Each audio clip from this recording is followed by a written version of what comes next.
ang atong pagkahasol magkaigsunan, ato lang dayang dag-on dito sa tiilan sa cross sa Calvary. Kitang tanan magkaigsunan, naggapos ta. Kitang tanan magkaigsunan, nahasol ta sa atong mga sala. But I like what Jesus said, lay it all on me.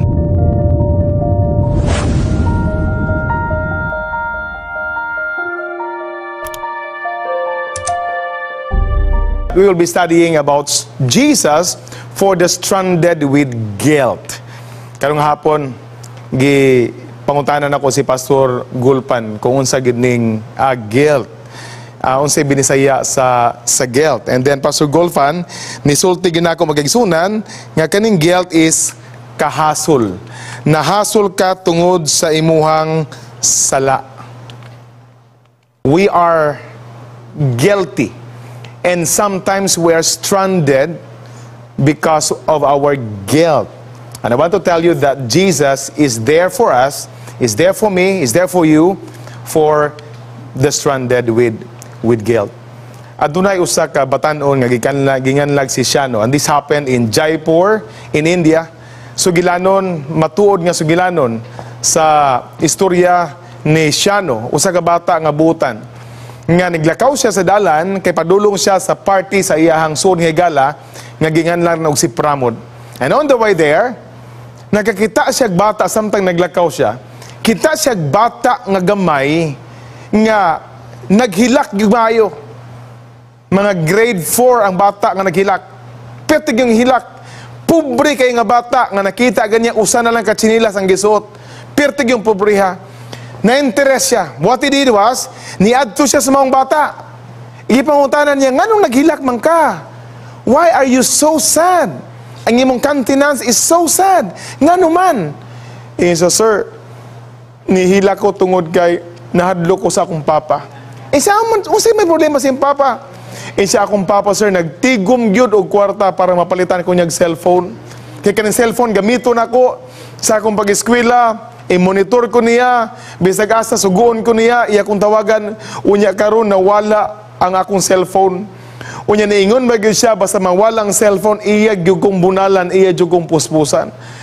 I cried because I am scared of my father. Nawala ang cellphone nga iyang gihatag, ug mahinungdan nga naghila ko. Nitulo akong mga luha, kadi na ko madawat nga pag uli na ko karong gabi sa balay, iya kong puspusan, iya kong bunalan. Ingon si Shano, you give me the details of your cellphone. Gisulti niya nga mao niya cellphone. Siya mao to'y pinakabarato gyud nga cellphone nga gipalit sa akong papa kay pobre kay mi. Siya nga asa inyong address? Kay isaad nako basta makitaan ganan nako ang phone nga nawala nimo. Magklaro naman ako sa detalye. Ihatod gyud nako sa inyong balay. Parang di ka mabunalan anytime today. Siya salamat kayo nagpadaghilak ang bata. Ni padayon pod si Shano paglakaw. Pag-abot niya sa party ni Pramod, nga iyang higala, birthday ni Pramod, nag-celebrate, unya, naapoy lain gipasalamatan si Pramod, kay si Pramod magkaigsunan, usa na kabugoy nga bata, dato nga bata, nga nakakita siya usa ka cellphone, pinakabarato nga cellphone. Ningon siya, ang tag-iyaan ni karon naghilak-hilak ito. Nakita na ko sa dalan, wa ko kay laki sa tag-iyaan pero I'm sure, ang nag-iyaan ni pobre yung kayo. Mo nang naghilak gyud to kung kinsa tag-iya bisan og barato ni nga cellphone. Nakita dayon ni Shano, siya akong tanaw ng cellphone. Karon nga iyang nakita. Pastilan siya mao gyud ni ang cellphone sa bata nga nawala. Giingnan niya si Pramod, ibalik nato ang cellphone nga nawala. Dili man niimo. Kay ang bata naghilak karon akong nagyan sa dalan og niingon siya basta kay mawala iyang cellphone, puspusan bunalan siya sa iyang papa. Ingon si Pramod, bahala siya, puspusan siya. Ikalingaw na ako nga nakakita kong cellphone nga baratohon.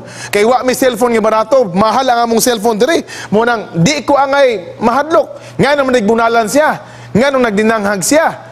Wa gyud na convince ni Shano ang higson nga higala nga si Pramod. And even the group, mga higala ningon, ayaw na iuli. Patagamatong bata, nga nung nagdinanghag siya, nga nawala iyang cellphone. In short, wa gyud giuli ni Pramod ang cellphone nga baratuhon nga nag-iyan ini maong bata. When nahimo si Shano, he went home, nagluya si Shano, Mismo naghilak po siya, kinaluoy siya sa mga bata nga bunalan. And 3 weeks later, nakadawat og tawag si Shano, gikan kang pramod, nga Shano, please come home. Niadto si Shano sa iyang balay. Unsay problema? Siya, I lost my cell phone. Katong Galaxy S4, because this is before. Siya, nawala ang akong Galaxy S4. And then nag-uol ko. Siya, mag-uol man ka, nga dato man ka. Makapalit man ka. Siya, tinuod na. Nag-uol ko tungod kay nagabaan jud ko sa mga bata. Nagabaan ko sa tag-iya nga sa cellphone nga barato kayo, nga luoy kayo, nga tingali gipuspusan to sa bata. Gitawagan ta ka, gipanhita ka sa balay, kay gusto ko magpauban nimo, muadto ta sa balay sa bata, kay iuli na ko ang cellphone nga nawala niya, kay naa ko'y guilt nga gibati, nga nang wa na ko giuli. Silang duha niadto sa balay sa bata, na-locate nila ang location, ang address sa mga bata, but when they arrive there, the door is closed and the door is locked. Walay tao. Ang nag-entertain nila ang silingan sa maong balay. Ningon ang silingan, o sa may tuyo ninyo? Isa ma'am, 3 weeks ago, nakakita ang gugong cellphone. Kay balog yun ko nga, nag-iyan niya ang bata. Pero nagdumili yun ko ma'am. I am proud of myself. Nakonsensya ko karon kay nawala po akong cellphone. Mura gigabaan ko sa Ginoo. Manananhigod mi kay mong iuli ang cellphone sa mga bata. Iyon na ang silingan. Abi ninyo dong, just 2 weeks ago, ang mga bata gilubong. Siya nga naman ma'am. Because 3 weeks ago, pag uli sa bata, alas 7 sa gabi, naibalaan sa amahan nga ang cellphone nawala, gibunalan, gipuspusan sa amahan ng mga bata, o mahinungdan nga ang bata, ni pahulay sa kamatayon. Upon hearing that words, si Pramod gikumot iyang kasing-kasing, and he felt tremendous guilt sa iyahang kinabuhi. He is stranded with guilt. And sometimes we are stranded with guilt. What is guilt, magkaigsunan? Actually, si Noel Coward, usa ka famous playwright, nagsulat siya, naghimo siya prank, interesting prank, sa 20 ka mga tao dito sa London. Sikat nga mga tao. Naghimo siya prank, murag yang gi-blackmail, gisulatan niya, nga ikaw, ang tanan nga mga tao, na kibalagyod sa inyong binuhatan. Kung ako pa ninyo, mulakaw mo, diri sa atong syudad. Ang 20 ka tao kagisulatan ni Noel Coward, with his interesting prank, nakadawat ang 20 ka mga tao. And according to the story, that all of them nilakaw sa ilahang syudad. Why? Because all of them are guilty of anything. Unsa ka magkaigsunan? That one day, if you open your mail one day and found such a note, the same note nga nadawat sa 20 ka mga tao, what will happen to your emotion? What will happen to your life? Ningon nga, Brad, nakita ka na ako, nga nakaisa lang nga nabuhat, ako pa nimo, mulakaw na lang ka, gikan diri sa atong syudad. Maybe we will go. Because sometimes we are hiding the guilt in us. I want to tell you that guilt is the dread of the past. A pain that wells up within our heart because we committed an offense or failed to do something right. It is a phantom pain. Visionary pain. Visionary na ito, na magkaigsunan, nga kanunay nagalaglag ka na ito, and it is painful if we have that guilt inside us. According to one study, that guilt is one of the most crippling diseases among people today. Psychiatrists and doctors say that unresolved guilt is the #1 cause of mental illness and suicide. This is a fact. It is being discovered by psychiatrists and even doctors of the day, nga kanibitang wala na sulbad nga mga kahasol sa kinabuhi, mo'y numero 1 nga cause magkaigsunan sa mental illness and suicide among people of today. The question tonight, we will help. Jesus is for the stranded with guilt. The question, how do we relieve the pain of guilt?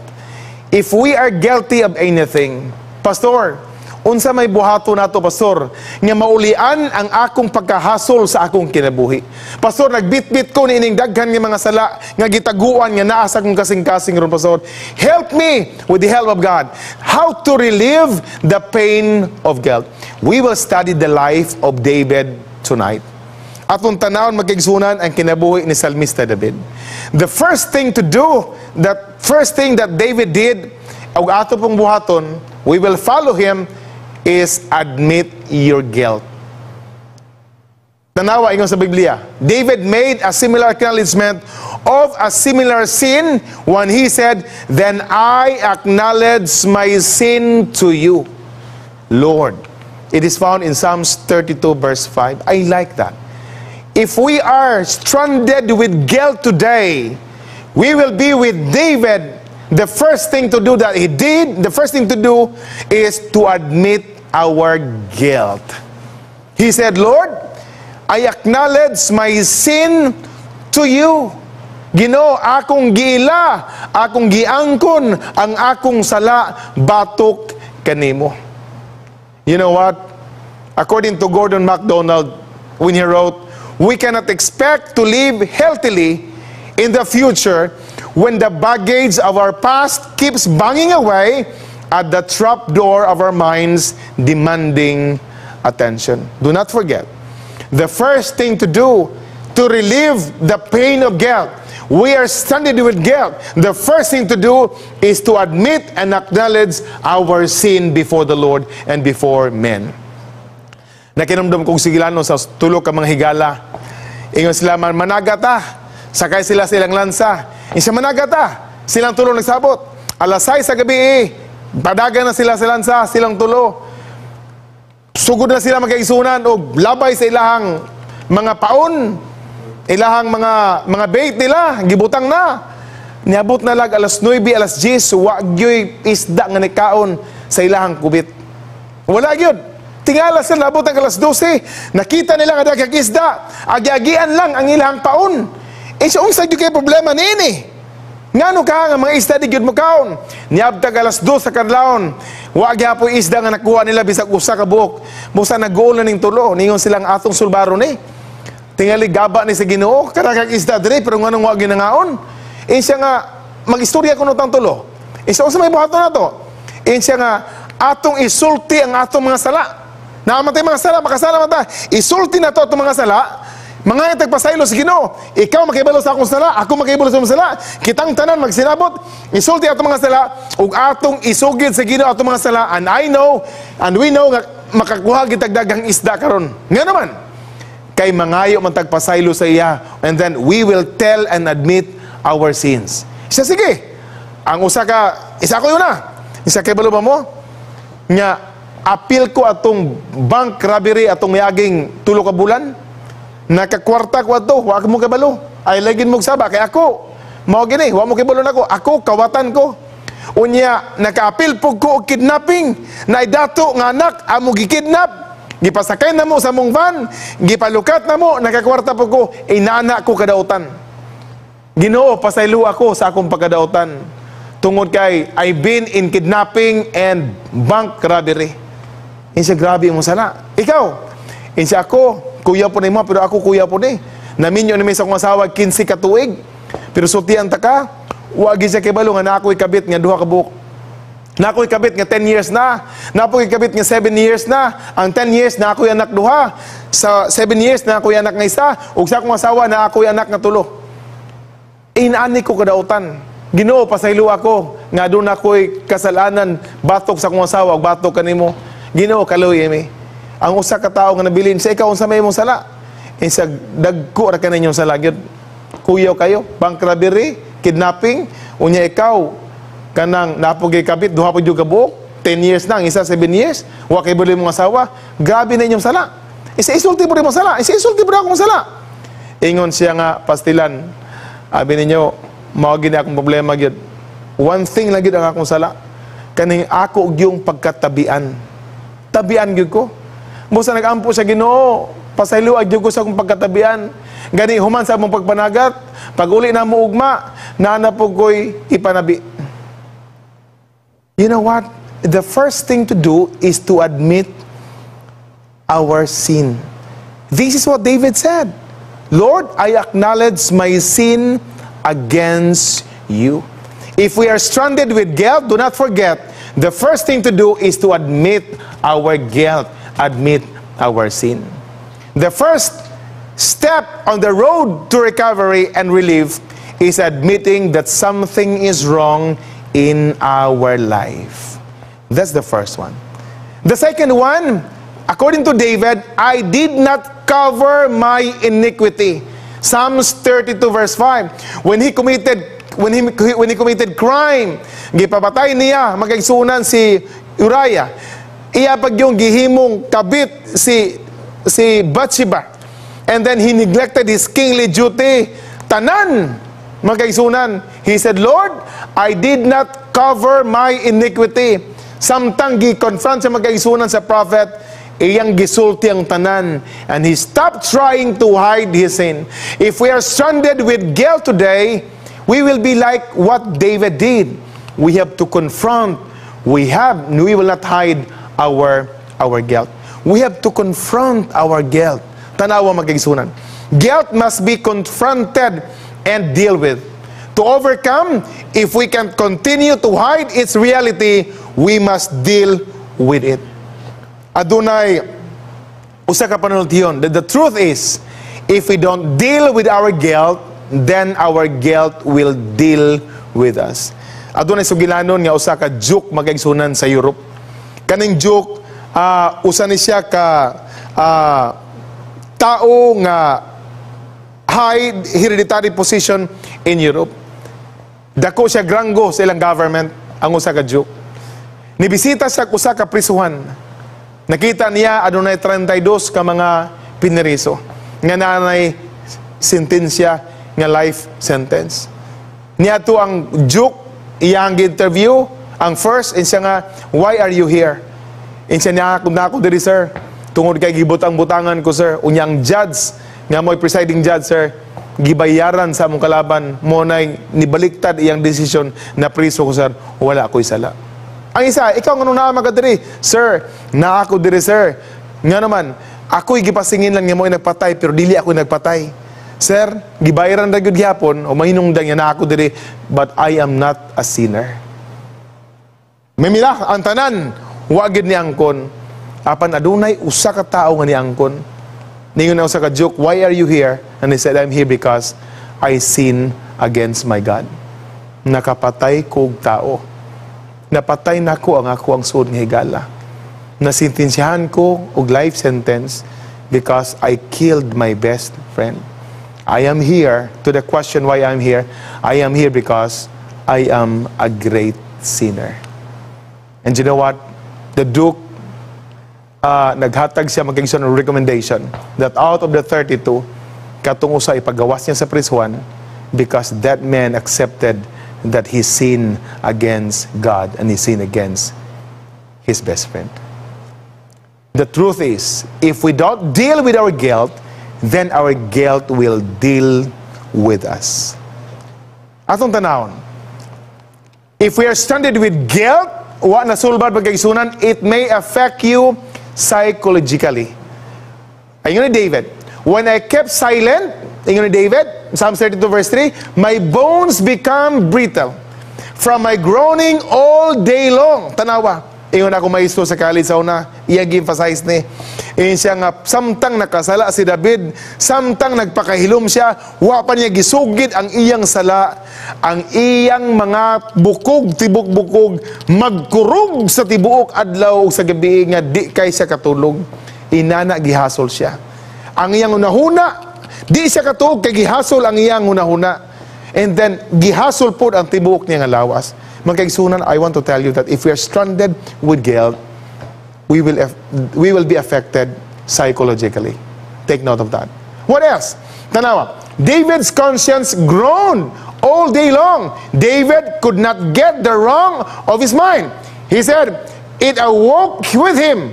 It followed him throughout his day activities, and it groaned at him as he tried to sleep. Di kay sa katulog, kay gihasol siya sa iyang utok tungod sa iyang kahasol ung sa iyang sala. It may also affect you spiritually. David said, "For day and night your hand was heavy on me." Your hand was heavy on me because sin separates us from God. Si Pastor Mark Finley, nakabasa ko sa iyang sugilanon magkaigsunan, nagsakay siya ko sa plane, nasitapan nga babae nga daw masulubon kayo. Iyang gipansin namang babae. And then he introduced himself as Pastor Mark Finley of the Seventh-day Adventist Church. Iyon ang babae, "Are you a pastor?" "Yes, I am a pastor." Siya, "Pastor, are you okay? Konsultihan ta ka sa akong gibit-bit nga sala for 17 years now." Iyon si Pastor Mark Finley, "Okay, what is that sin that you have for 17 years?" Iyon ang mga babae, "Pastor, 17 years ago, nabuntis ko. Nabuntis ko, kay gipasaligan ko sang uyab nga iya kong pakaslan. Pero Pastor, wa gyud ko gipakaslan sa maong lalaki. And because of that, Pastor, akong gipatay ang akong anak. Gipatay nako ang akong anak, Pastor, and to tell you, nawala ko sa akong pagpangalagad. Di na ko musimba, diwa na ko magampo, gihasol ko espirituhanon, nga naman kay napatay na ko ang ako ang anak. Nahadlok manggugo ang bata mo tubo nga walay amahan o walay muhatag og support. Pastor, I sin against the Lord for 17 years now. And I'm happy that I met you. Pastor, mapasaylo pa ka ang akong mga sala." Ingon ni Master Mark Finley, gi-quote niya ang Isaiah 1:18 ug 1 John 1:9, nga bisag unsa ka pula ang imong sala, ang Ginoo anda mo pasaylo kanimo. It may affect you spiritually. David said, "For day and night your hand was heavy on me," and he recognized that sin separates him from God. It may also affect you physically. It did to David. He said, "My strength was drained as in the summer's heat." According to Psalms 32 verse 4, "Like water that evaporates on a sunny day, so did David physical condition." I want to tell you, daghan kong nailhan, nga kanibitong nakasala, nabitaw kahaso silang kinabuhi, di naganahan mukaon. Kanibitong pukaon sa ilahang sala, magkaigsunan, nga wa bitaw nila naptugyan ang ilahang sala nga to sa Ginoo. Wa na pangigpasaylo sa Ginoo, sultihan ta mo, di na ganahan mukaon. Ang uban di na makatulog. Ang uban magkaigsunan, magsakit na because of guilt feelings. David also suffered that. "My strength was drained as in the summer's heat." It will also affect you physically. I want to tell you that guilt can really make us physically, mentally, and spiritually ill. Adunay usa ka study nga gihimo ni Dr. Norman Kuvanis sa UCLA. He studied the effects of guilt on people for decades. In 1968, tanawa iyang finding. He did an investigating series, interesting series of investigative studies of a single car accident on the Los Angeles freeway system. Tanawa iyang study. Reviewing hundreds of cases. Kanibitang na disgrasya dito sa maong nga lugar. About 1.5% of the total, he found that 25% or 1 out of every 4 accident definitely caused by the driver acting out self-destructive behavior because of guilt. You see that? It will affect you physically, it will affect you spiritually, and it will affect you psychologically. Inani katremendos ang gidala sa kahasol sa atong kinabuhi. Do not forget the first two. Let's go to the third. According to David, I will confess my transgression to the Lord. Psalms 32 verse 5. Ikatulo magkaigsunan, to relieve the pain of guilt in us, do not forget to confess your guilt. To confess your sin like David did. I will confess my transgressions to the Lord. Psalms 32 verse 5. The next step to recovery is to tell God like it is. Confession is not telling God something He doesn't already know, because the Lord knows everything. In fact, the word confession means to agree. To agree with. Makigsabot ka sa Ginoo. Human ka na nga, pasaylo makigsabot ka, Ginoo, tabangi ko, nga di na nako mabuhat ni nga sala, time again and again. Guilt is dispelled only when the truth is told. When the sin is confessed to God. Only when confession is made will guilt melt like a block of ice. I like this statement. Bisag unsa pa kagay sa ice magkaigsunan, it will really melt just like that. Ang atong guilt will melt like a block of ice when we confess our sins and our guilt to our God. Nakinamdom ko sigilanon sa usa ka babae nga nabuntisan siya, wa siya gipakaslan, naghimo niya, gi-abort niyang bata. Gi-abort niyang bata, guilty siya sa kamatayon sa mga bata, napo siya frustrations over sa iyang uyab. In short, nawala siya sa pagpangalagad, mga kaigsunan.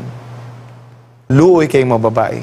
Niapil siya ginom-inom, niapil na siya drugs, uban siya mahigala. In short, that lady was lost. Makaluluoy ang maong babae. Nawala sa pagpangalagad. Ang iyang ginikanan, naguol na gyud, mga kaigsunan. Tungod kay ang ilang anak hinigugma. The only child of them, nawala na sa pagpangalagad. Nag-abort sa iyang anak. Niapil nag-inom, niapil nag mga droga. Gibisitahan sa ilahang church of no avail, kay di na siya musimba. Di na siya muampo. And she is totally lost. Kaluoy kayo sa mga babae. Gibisitahan sa pastor, nakigistorya sa pastor, pero huwag ginakumbisi sa pastor. Pastor, I will really die. I will really die with Satan, and heaven is not for me anymore. Grabe na ang akong sala. Pero what ni give up ang pastor magkaisunan? During sa ilahang church outing sa beach, gidala, gi-invite ang mga babae, pero ni-respitor siya, niuban siya. Pagabot dito sa beach, magkaisunan, naghimo na sila og program. Ang mga pastor ni duol sa mga babae. Iyang gipangutan ng babae. Can we talk for a while? He said, yes, pastor. But I want to tell you that you cannot really convince me because I am totally lost. I am totally lost. I am totally lost. Pastor, salvation is not possible for me anymore. I am a great, great sinner. I killed my child. I've been to drug addiction. I've been to drinking alcohol. Pastor, I am lost. And the pastor said, young lady, I want to pray with you. Pastor, your prayer is of no avail. Pastor, di naging ko madala sa mga pagampo. Gikuha sa babae mga kaigsunan dito sa dagat, ang balas sa dagat. Giyakop siya duha ka kamot, uningon siya, pastor, kay balo ba kaunsa ni akong gibitbit? Ina, pastor, oh, ang balas sa dagat. Siya, pastor, can you count the sands of the sea? Ina, pastor, I cannot count the sand of the sea. They are too many to count. He said, pastor, my sin are like the sands of the sea. And God can never forgive me because I'm a great sinner. Inaani kadaghan ang akong sala, pastor. And salvation is not possible for me. Wala na wadaan og paglao mga pastor magkaisunan. Ang gihimo niya, gidalan niyang babae dito gyud sa lapihan sa tubig. Ang gihimo sa pastor, naghimo siya og sand castle. Dako-dako gyud nga sand castle. Nga igo gyud maigo sa tubig. Ingon siya nga, yan lady, you just watch what will happen to the sand castle. And after that, we will talk again. Naghilom ang pastor, ang mga babae nagtanaw magkaisunan sa sand castle. Ang tubig, ang balod, pag abot sa lapihan sa tubig, maigo niya ang sand castle. Sige niya maigo ang sand castle. And after 1 hour, sa kanunay nga pag-igo sa maong tubig sa dagat sa sand castle, ang nahitabo sa sand castle, it was flattened back. Na flat na po ang sand castle. Nabalik sa iyang normal nga butanganan as if walay sand castle ang gihimo sa pastor. And the pastor said, "Yan lady, you confess your sins." He said, "Pastor, I killed my child. I've been to addiction. I've been to cigarette smoking. I've been to drugs. Pastor, I've been to drinking alcohol. I'm lost. I'm lost. Pastor, my sins are like the sands of the sea." And the pastor said, "What have you observed to the sandcastle?" Tingin ang mga babae, "It is gone." Nawala siya, pastor, tungod kay sigig kaigo sa tubig. Sigig kaigo sa tubig. And the pastor said, "Yan lady, the Lord loves you so much." Isaiah 1:18, bisag unsa pa kaitom ang imong sala, papution ka na sa atong Ginoo. I want to tell you, yan lady, that what happened to the sandcastle, it was flattened back because sa padayon na igo sa dagat.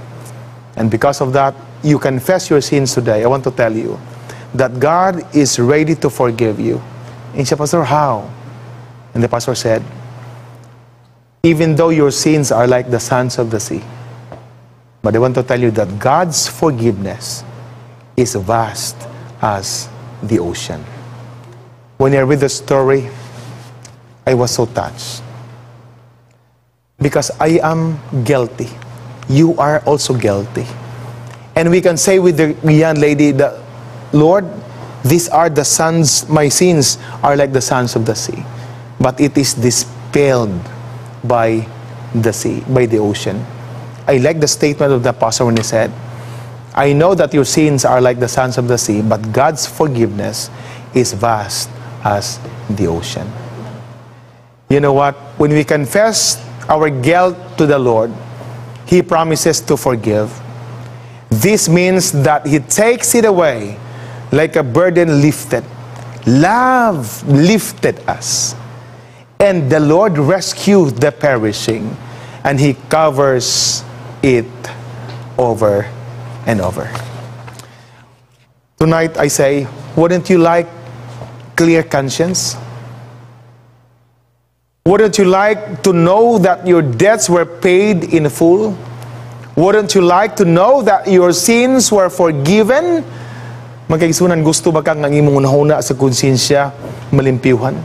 Gusto ba ka magkaigsunan nga wa ni mo hasol sa imong nahuna?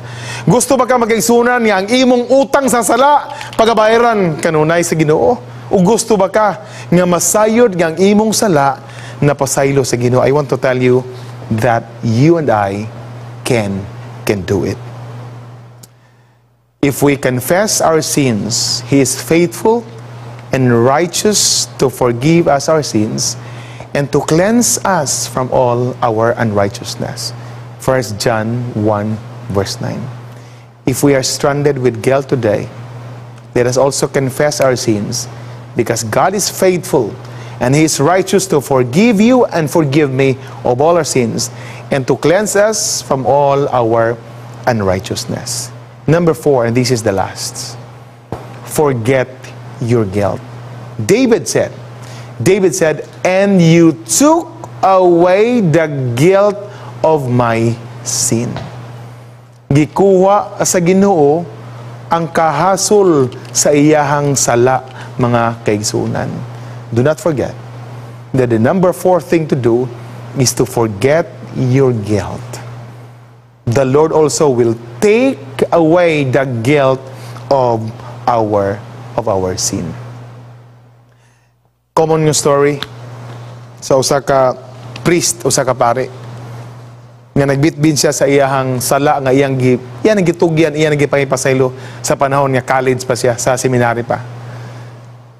Doon na siya sa babae nga membro ngayon, "Pastor, Father, I have a revelation that the Lord will talk to me in a dream."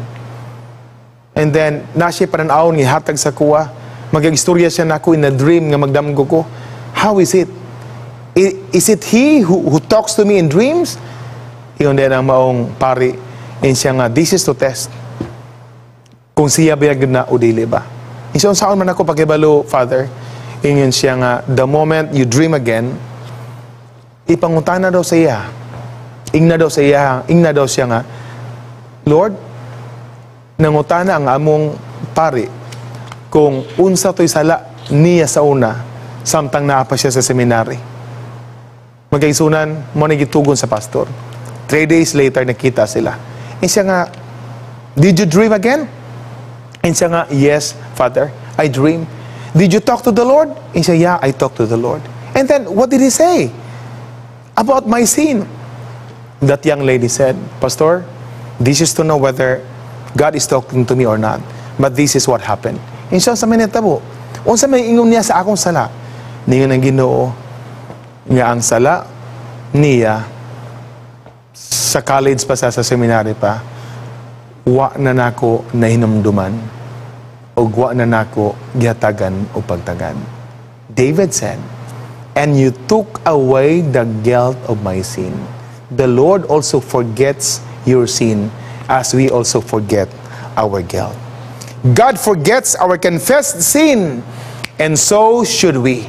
God doesn't just put a record of our past mistakes in a closet. He obliterates them, and they are gone and gone forever. And this is what exactly did happen in the life of David. When David confessed his sin to God, suddenly his sin and guilt were gone, and they are gone forever and ever. According to Cesar White, this feeling of guiltiness, according to the Pen of Inspiration, this feeling of guiltiness must be laid at the foot of the cross of Calvary. Why? Because Jesus is for the stranded. Jesus at the cross of Calvary, ang atong pagkahasol magkaigsunan, ato landeng dadon dito sa tiilan sa cross sa Calvary. The sense of sinfulness has poisoned the springs of life and true happiness. Now Jesus say, lay it all on me. I will take all your sin and I will give you peace. I like that.